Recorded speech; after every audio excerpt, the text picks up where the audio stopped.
சரிடா, ஏதோ விளக்கம் கொடுக்கணும்யே குடி. அக்கா, நான் அந்த பொண்ணை கூட்டு வந்ததுல ஒரு அர்த்தம் இருக்குக்கா. என்ன அர்த்தம்? ஆதிரா எக்காந்து கொண்டு இந்த வீட்டை விட்டு வெளியில போக கூடாதுக்கா. டேய், அவ செத்தாலும் போக மாட்டா. இருந்தாலும் பொண்ணு தரத கண்ணுல காண மாட்டேங்கானே. அப்படி நெருப்பால வார்த்தை கொட்டுதான். அதுக்குதாக்கா நான் இந்த பொண்ணை கூட்டிட்டு வந்தேன். இவ கொஞ்சம் துடுன்னு பேசுவா, அதுக்காக மட்டும் நான் கூட்டிட்டு வரல. வேற என்னத்துக்குடா கூட்டு வந்த? இல்லக்கா, உங்களுக்கே தெரியும் பொண்ணு தரக்கு நான் தான் உசுருன்னு. ஆமா, இந்த கேஸ் விஷயமா 2 நாள் இந்த பொண்ணு பின்னாடியே நான் போனேன். அப்போ இந்த பொண்ணை பத்தி நான் கொஞ்சம் அதிகமா அவங்கிட்ட பேசிட்டேன். இந்த விக்கி சும்மா அப்பப்ப கிண்டலுக்கு 2-3 வார்த்தை விட்டுட்டான். என்ன? சும்மா எனக்கு பிடிச்ச மாதிரி சொல்லிட்டான்க்கா. சரி, இப்ப பொண்ணுத்துல என்ன நினைச்சிட்டு இருக்கானா, எனக்கு அந்த புள்ளைய பிடிக்கும்னு நினைச்சிட்டு இருக்கான். அதுக்கும் நீ இவள இந்த வீட்டுக்கு கூட்டு வந்ததுக்கு என்னடா சம்பந்தம்? அப்ப உனக்கு உண்மையிலே பிடிச்சுதான் கூட்டு வந்தியா? ஐயோ அக்கா, எனக்கு கல்யாணம் ஆசையே கிடையாதுக்கா. வாழ வேண்டிய 2 பேருமே வாழாம இருக்காங்க. இல்ல எனக்கு வேறையாக்கா. என் அண்ணன்மாருக்கு கல்யாணம் முடிஞ்சு அவன புள்ளையில நான் தூக்கி சுமக்கணும்க்கா. நாங்க தான் அண்ணன் தம்பி ஒன்னா வாழாம போயிட்டோம். சித்தப்பாவா என் அண்ணன் பிள்ளைங்களை நான் தூக்கி சுமக்கணும்க்கா. மத்தபடி எனக்கு கல்யாணம் காதல் எதுலயுமே இன்ட்ரெஸ்ட்லாம் இல்லக்கா. என் பொண்ணுத்துல என் பிள்ளையும் என் விக்கி என்னோட பிள்ளையும் நான் தூக்கி சுமக்கணும்க்கா. பொண்ணுத்துல கல்யாணம் முடிஞ்சு புள்ள குட்டியோட வாழணும்னா ஆதிரா இங்கதான் இருக்கணும். அவன் குணம் மாறும், ஆதிரா மாத்துவா. சரிடா, அதுக்கும் இந்த புள்ளையங்க கூட்டு வந்ததுக்கும் என்ன சம்பந்தம் இருக்கு? டேய், வேற மாதிரி பேசிட போறாங்கடா ஊருக்குள்ள. நான் ஊர்காரங்க பேச்ச பத்திலாம் கவலைப்பட மாட்டேன். நம்மளால இந்த புள்ள வரைக்கும் பேரக்கூடாது இல்ல. ஏற்கனவே ஆனந்தி ஆதிரா கல்யாணம் முடியாம இங்க வந்து இருக்காள்வ. இதுக்கே நீ என்னென்ன பிரச்சனைலாம் வரப்போதோ யாருக்கு தெரியும்? இன்னொன்னு, பாட்டிக்கு இன்னும் விஷயம் தெரியாது இல்ல இந்த பிள்ளை நீ வேலைக்கு சேர்த்தது. தெரியாது, அதுக்கு தானே நீங்க இருக்கும்போது கூட்டிட்டு வந்தேன். நான் சமாளிக்கணும். அக்கா, நான் விசிட்ட சொல்லிடுறேன், அப்புறம் நீங்களே சமாளிப்பீங்க. சரி, சொல்லு. பொண்ணுத்துல இப்ப என்ன நினைச்சிட்டு இருக்கானா, எனக்கு அந்த புள்ளைய பிடிக்கும்னு நினைச்சிட்டு இருக்கான். சரி, எனக்கு பிடிச்சிருக்குன்னா என்ன எப்படி நேசிக்கானோ இப்ப அந்த புள்ளையும் அப்படிதான் அவன் நேசிப்பான். நான் செல்ல தம்பினா அது செல்ல புள்ளைய பார்க்க ஆரம்பிச்சிருவான். புரியலையே. ஐயோ அக்கா, அப்படி அவன் பார்க்க ஆரம்பிச்சுட்டானா அந்த பிள்ளை என்ன சொன்னாலும் அவன் ஏத்து பேசவே மாட்டான். அந்த பிள்ளை வாயும் சும்மா இருக்காது, தப்பா உடனே தட்டி கேப்பா. இப்ப கிச்சன்ல கொண்டு விட்டுருக்கேன், எப்படியும் ஆதிரா கூட க்ளோஸ் ஆயிருவா. ஆதிராக்கு நடக்கிற கொடுமையை பார்த்துட்டு அவன் சும்மா இருப்பாளா? பலே மூலக்காரன்டா நீ.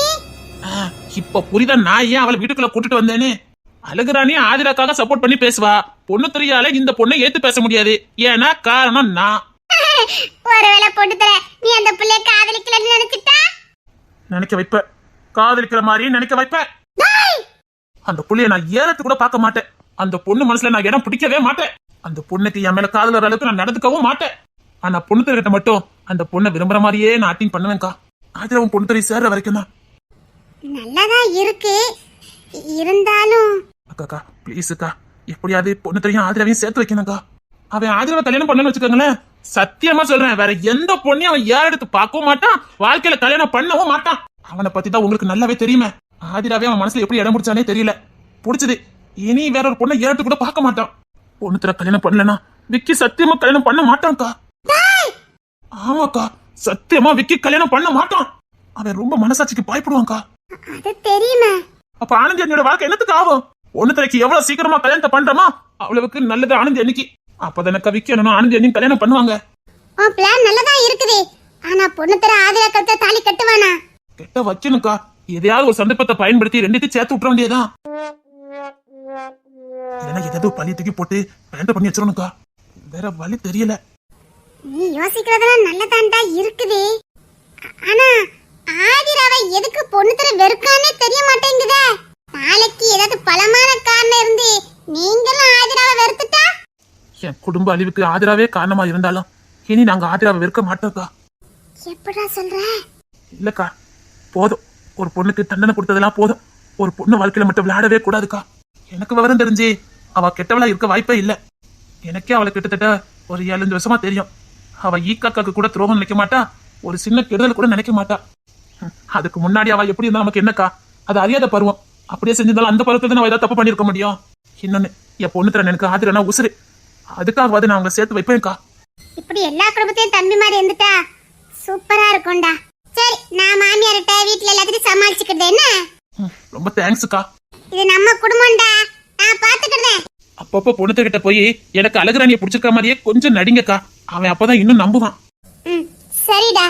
மத்தபடி அந்த பொண்ணை நான் சத்தியமா ஏறத்து கூட பார்க்க மாட்டேங்கா. டேய் நீ 2-3 நாள் அந்த ஊர்ல என்ன விக்கி கூட என்னை கண்டுபிடிச்சான். அப்ப எதுக்குடா போன? இல்லக்கா சத்தியமா அப்ப என்னமோ ஒரு ஈர்ப்பு எனக்கு இருந்தது. டேய் ஆனா எப்போ பொண்ணு திறன் எனக்கு இப்படி ஆனதோ அப்பவுமே அந்த எண்ணத்தை நான் குழி தோண்டி புதைச்சிட்டேங்கா. அப்போ ஒரு ஈர்ப்பு வந்ததுன்னா பொண்ணு திறனே லைஃப்ல செட்டில் ஆயிட்டான், விக்கணும் செட்டில் ஆயிட்டான், அடுத்து நம்ம தானே சொன்னா கல்யாணம் பண்ணி வச்சிருவாங்கிறதுலாம் நான் பார்த்தேன். ஆனா சத்தியமா காதல் எண்ணத்தோட நான் பார்க்கல. டேய் இல்லக்கா அந்த பொண்ணு பட்ட பாட பார்த்துட்டு தான் ஏதோ என்னால அந்த ஒரு பிள்ளைக்கு நல்ல வாழ்க்கை கொடுக்க முடியும்னு நினைச்சுதான்க்கா நான் பார்த்தேனே தவிர காதலோட இல்லக்கா. ஆம்பளை பையன் பெத்தா ஒன்ன மாதிரி இருக்கணும்டா. ஒரு பொண்ணுக்கு என்ன மரியாதை கொடுக்கணுமோ அது உனக்கு நல்லா தெரியுதுடா. இச்சை கண்ணோட பார்க்காம அந்த பொண்ணுக்கு நல்லது செய்ய மாட்டோமான்னு பார்த்திருக்கா பாரு, அங்க உன் தாயோட வளர்ப்பு தெரியுதுடா. அக்கா நிச்சயமா உங்க அம்மா ரொம்ப நல்லவங்கள தாண்டா இருந்திருக்கணும். இப்படி எண்ணங்கள்லாம் சாதாரணமா வராதுடா. பாரு அந்த புள்ள இங்கதான் இருப்பா, பத்திரமா இருப்பா, பாதுகாப்பா இருப்பா. அந்த புள்ளைக்கு ஒரு நல்ல எதிர்காலத்தை அமைச்சு கொடுக்கலாம். அது போதுக்கா எனக்கு. சரிடா மிச்சத்தை நான் பாத்துக்கிறேன் என்ன? சரிங்கக்கா. கஜேந்திர மாமா ஏன் இந்த பொண்ணை பச்சை கண்ணு வாங்காம பார்த்தாரு? அந்த பொண்ணை பார்த்தோன்னு ஷாக் அடைஞ்சாரு. எதுக்கா இருக்கும்? என்ன உங்க வீட்ல 2 கிச்சன் இருக்குது? 2 கிச்சன்ல இல்ல, இதெல்லாம் கொஞ்சம் பழைய காலத்து பொருட்கள்லாம் இருக்குது. சரி சரி சரி சரி. குடிக்கிற தண்ணி எல்லாம் இங்கதான் பிடிச்சு வைக்கணும். அக்கா தண்ணி இங்கே வரமா? நம்ம தெருல போய் பிடிக்க போனோமா? இன்னும் வீட்டுக்குள்ள கனெக்ஷன் கொடுக்கல. நம்ம தெருல போய் தான் தண்ணி பிடிக்க போனோம்னா 3 பேரும் ஆளுக்கு ஒரு குடத்தை தூக்கணும்னா போதும். சரிங்கக்கா அதெல்லாம் நீங்க கவலைப்படாங்க. நான் ஒரே நேரத்துல 3 குடத்தை தூக்கிடுவேன். நீங்க எல்லாம் வர வேண்டாம், நானே பாத்துக்கிடுறேன். அதெல்லாம் வேண்டாம், ஆளுக்கு ஒரு குடத்தை பிடிச்சு வந்தோம்னா போதும். நீங்க என்ன வேலைக்காரி மாதிரியே நட்ட மண்டிய போலுக்க? ஐயோ இவ ஒருத்தி எப்ப பாரு வேலைக்காரி வேலைக்காரி நிக்கிட்டு. இன்னொரு வாட்டி வேலைக்காரின்னு சொன்னா அடிச்சலாம் பாத்துக்க. அத்தடி வேலைக்காரிய வேலைக்காரின்னு சொல்ல முடியும்? ஐயோ நீ அதெல்லாம் சொல்ல வேண்டாம், நீ வா அடுத்த ரூம காட்டுறேன். இதுதான் வீட்டுக்கு பின்னாடி. நல்லா இருக்குது. இத தூத்து பறிக்க அழணும். அப்புறம் தரண்டு விவசாயம் பார்த்துட்டு இருக்கான். அந்த விவசாயத்துக்குள்ள பொருளை பொருங்க கொண்டு வைப்பான். அதை வாங்கி பறிக்க வைக்கணும், அவ்வளவுதான். சரிங்கக்கா நான் பாத்துக்கிறேன். நம்ம வேலையெல்லாம் முடிச்சிட்டோம்னா நம்ம 3 பேரும் உட்காந்து பேசிக்கிட்டு இருக்கலாம். சரிங்கக்கா. ஆனந்தி இதுல ஒரு ஊஞ்சல் கட்டினா எப்படி இருக்கும்? கட்டிட்டா போச்சு, அதை நான் பாத்துக்கிறேன். உனக்கு ஊஞ்சல் கட்ட தெரியுமா? ஒரு கார் டயரும் அப்புறம் ஒரு கயிறு மட்டும் தாங்க, சூப்பரா உங்களுக்கு ஒரு ஊஞ்சல் ரெடி பண்ணி தரேன். பழைய ஆளவா இருப்ப போலுக்கு. நீங்க என் மேல பாசம் காட்டும் போது நான் உங்களுக்காக செய்யக்கூடாதா? என்னெல்லாம் வீட்டுக்குள்ளே விட மாட்டாங்க. நீங்க என்னன்னா வீடு ஃபுல்லா சுத்தி கட்டிட்டு இருக்கீங்க. இந்த பாசத்துக்கே நான் உங்களுக்கு என்ன வேணாலும் பண்ணலாம்.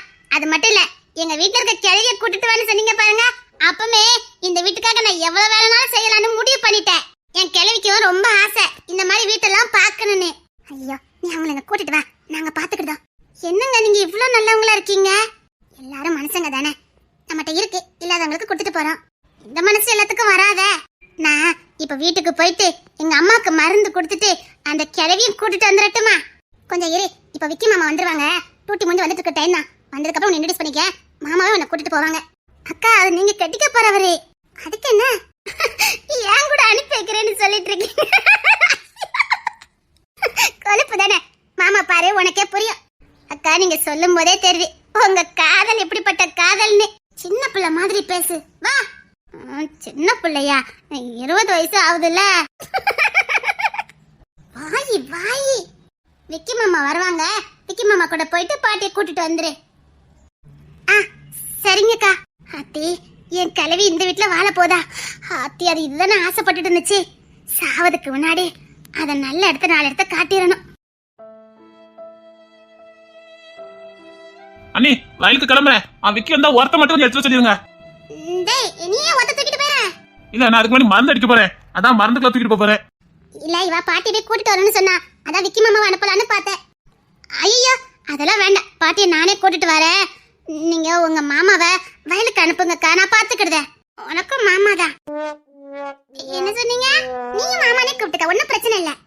அப்படியா? நீனும் மாமானே கூப்பிட்டுக்க. சரி மாமாவை வயலுக்கு போக சொல்லுங்க, நான் போய் பாட்டியை கூட்டிட்டு வந்துடுறேன். அண்ணி என்னடா தரணி? நம்ம ஒரு தங்க பாண்டி ஆட்டோ தானே ஓட்டிட்டு இருக்கான், அவன் கூட ஆட்டோல அனுப்பி வைங்க, வரும்போது பாட்டியை கூட்டு வந்துடலாம். இது நல்ல ஐடியா. என்ன நம்ம பக்கத்து ஒரு பையன், சித்தப்பா பையன் தான், அவன் ஆட்டோ ஓட்டிட்டு இருக்கான். அவன் கூட ஆட்டோல போயிட்டேன்னா வரும்போது பாட்டியை கூட்டிட்டு வந்துடலாம். ஆட்டோலையா? இல்ல வேண்டாம். பயப்பட வேண்டாம், நல்ல பையன் தான். இல்ல எனக்கு வேண்டாம், நான் பஸ்ஸிலே கூட்டு வந்துடுறேன். பயப்படுறாள. அவனை பார்த்து நான் பேசுறேன், தைரியமா போக சொல்லுங்க. அப்படின்னாலும் நான் கண்காணிச்சுக்கிட்டேன். அப்போ நான் போறேன். தருணை நல்லா புரிஞ்சு வச்சிருக்கா. சரிங்க நீ, நான் தங்க பாட்டிட்டு சொல்லிட்டே போறேன். சரிடா. சரி நீ கிளம்பி இரு, ஆட்டோ வந்துரும், போய் பாட்டி கூட்டு வந்துருனா. ரொம்ப தேங்க்ஸ் அக்கா. என்கிட்ட எல்லாம் இப்படிலாம் யாருமே பாசமா பேசுனதே இல்ல. இதெல்லாம் பார்த்தா எனக்கு ஆச்சரியமா இருக்கு. மனுஷவியே இப்படிலாம் இருப்பாவலான்னு எனக்கு ஆச்சரியமா இருக்கு. என்கிட்ட எல்லாம் எல்லாரும் நாய் உழுந்த மாதிரி தான் உழுவாவ. அதை வீட்டுக்குள்ள விடவே மாட்டாவ. எனக்கு கண்டாலே எல்லா சாமானையும் ஒளிச்சு வைப்பாவ. என்னமோ நான் திருடிட்டு போற மாதிரியே நினைப்பாவ. ஏன்னா என்கிட்ட எதுவும் இல்லாதனால நான் திருடிடுவானா.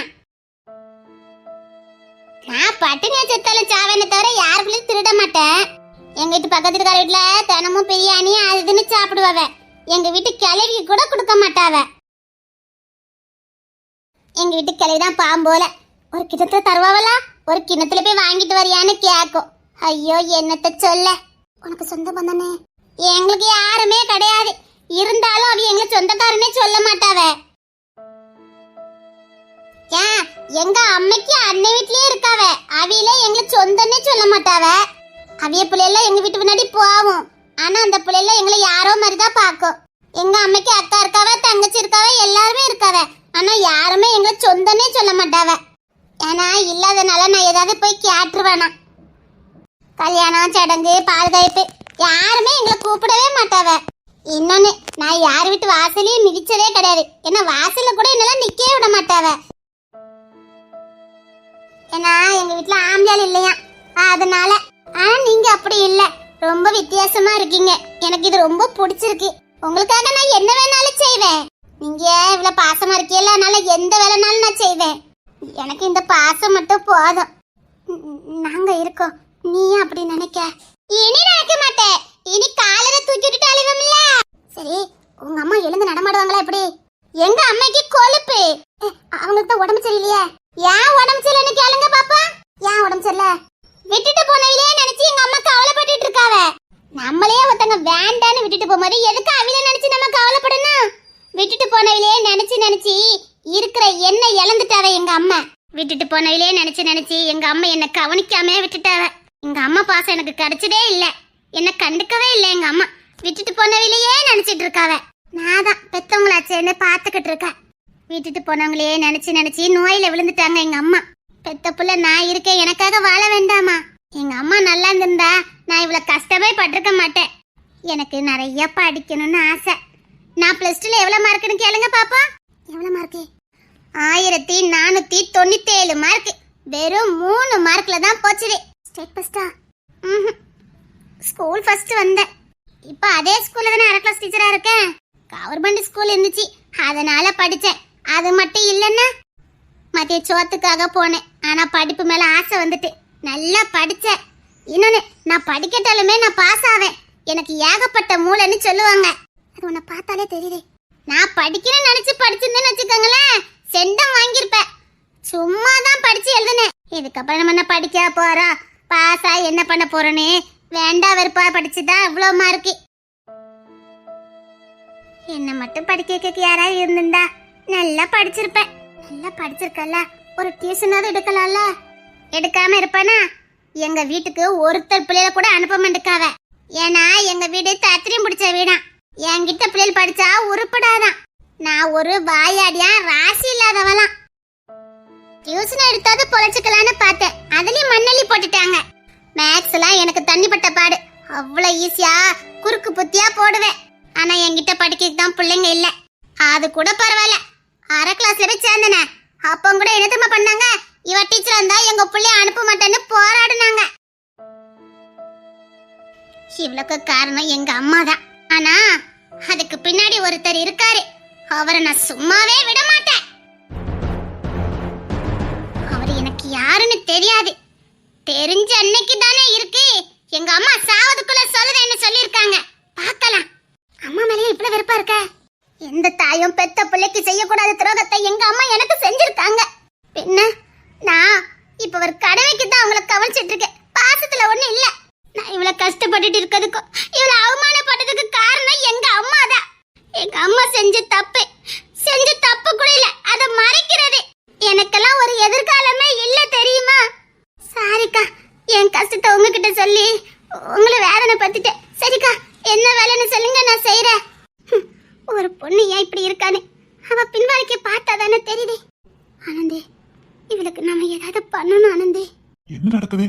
ஆமா, இந்த அழகு ராணி எங்க வந்திருக்கா?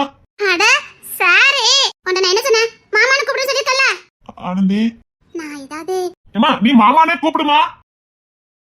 ஆனந்தி இது சொன்னாலும் சரியா இருக்கும். குட் மாமா, இப்படிதான் இருக்கணும். ஆனந்தி எப்படி உனக்கு தெரியும்ல? சூப்பர் செக்ஷன் மாமா, உங்களுக்குன்னு இருந்திருக்காங்க பாருங்களேன். ஓட்டுதே நீ. இல்ல மாமா, சீரியஸா தான் சொல்றேன். உங்களுக்குன்னு இருந்திருக்கா பாருங்களேன். ஆனந்தி, அவங்க அப்படிதான். நீ சொல்லு. என்ன ரொம்ப சோகமா இருக்கா? அந்த பொண்ணு கதையை கேட்டா அப்படிதான் இருக்கு மாமா. அவளே இந்த வீட்டுல ஒருத்தி தானே, அவ கஷ்டம் தெரியாம பாத்துக்கோங்க. இவனால பட்ட கஷ்டத்துக்கெல்லாம் சேர்த்து அவளை சந்தோஷமா வச்சுக்கோங்க. மாமா, நீங்க எது பண்ணாலும் சரியா இருக்கும். ஏங்க தருணு உரம் மூட்டை எடுத்து வர சொன்னா. சரி, எனக்கு கொஞ்சம் சாப்பாடு வைக்கிறியா? சரி வாங்க. வேண்டாம் வேண்டாம், நீ சோகமா இருக்க, நானே போட்டு சாப்பிட்டுக்கிறேன். இல்ல நான் வாரேன். இல்ல தங்கம், நீ சோகமா இருக்க, நானே போட்டு சாப்பிட்டுக்கிறேன். செல்ல மாமா, இப்படித்தான் இருக்கணும். சரி, முட்டை ஆம்லெட் போட போறேன். உனக்கு இது வேணுமா? எனக்கு வேணும். அப்படியா? சரி, நான் போட்டு கொண்டு வரேன். மூணு இருங்க, நில்லுங்க. எனக்கு கொஞ்சம் தூக்கல போடணும் மாமா. போட்டுட்டா போச்சுடி. என்னங்க எல்லாமே விசித்திரமா இருக்கு இந்த வீட்ல. அவர் தானே வேலைக்கு போயிட்டு வந்திருக்காரு, டயர்டா இருக்கும். அவரு உங்களுக்கு எல்லாம் முட்டை போட்டு கொண்டாருன்னு சொல்லிட்டு போறாரு. இங்க பாரு, மாமான்னு சொல்லு. மாமா எங்கெல்லாம் இப்படிதான். அது என் மாமா, எங்க அப்பா தான் அவங்கள வளர்த்தாங்க. சொல்ல பண்ண அன்னை முறைதான். இவருக்கா நீ சொல்ல. என்னக்கா, அவ்வளவுதான்க்கா. இப்படிதான் என் வாழ்க்கை போய்கிட்டு இருக்கு. கிளையும் எங்க அம்மையும் போய் சேர்ந்துட்டா நான் ஒத்த கட்டதா. அதான் நாங்க இருக்கமே. இருப்பீங்கல்லக்கா. ஏதோ நீங்கெல்லாம் பாசம் கட்டுவீங்கன்னு யார்கிட்டயுமே சொல்லாததெல்லாம் உங்ககிட்ட சொல்லிட்டேன். உங்க பாசம் கிடைக்கும்ல. இங்க பாரு, நீ இப்பெல்லாம் சொல்லாத. நீ எங்கள ஒருத்திதான். இனி சாவர வரைக்கும் நம்ம எல்லாரும் ஒண்ணுதான். என்னக்கா சொல்லுவீங்க? அவ்வளவு பாசக்காரங்களா நீங்க? இந்த எக்கலாம் பண்ணல. நான் முடிவு பண்ணிட்டேன், சாவர வரைக்கும் நான் உன் கூட தான். நானும் தான். இந்த அக்கா தான் உங்களுக்கு எல்லாமாவா? ஆமா, அம்மா பாசம்னா என்னன்னு எனக்கு தெரியாது. எனக்கு அம்மா பாசம் காட்டது மீனாக்காவும் ஆனந்தி தான். இவ ரொம்ப நல்லவா, அம்மா மாதிரி நடந்துக்குவா. அவங்க கண்ணீரை பார்த்தாலே தெரியுது. நான் கதை சொன்ன எனக்கே கண்ணீர் வரல. கதைய கேட்ட இவங்களுக்கு என்ன அழுக வருது? அவ அப்படிதான். எல்லாரும் வாங்க, ஆம்லெட்லாம் போட்டு வச்சிட்டேன். ஆனந்தி அப்பளம் பறிக்கணுமா? வேண்டாம் மாமா. மாமா நான் வந்து பொரிச்சு தரேன். சரிம்மா, சீக்கிரம் வா அழகு ராணி. என் பேர் எப்படி மாமாக்கு தெரியும்?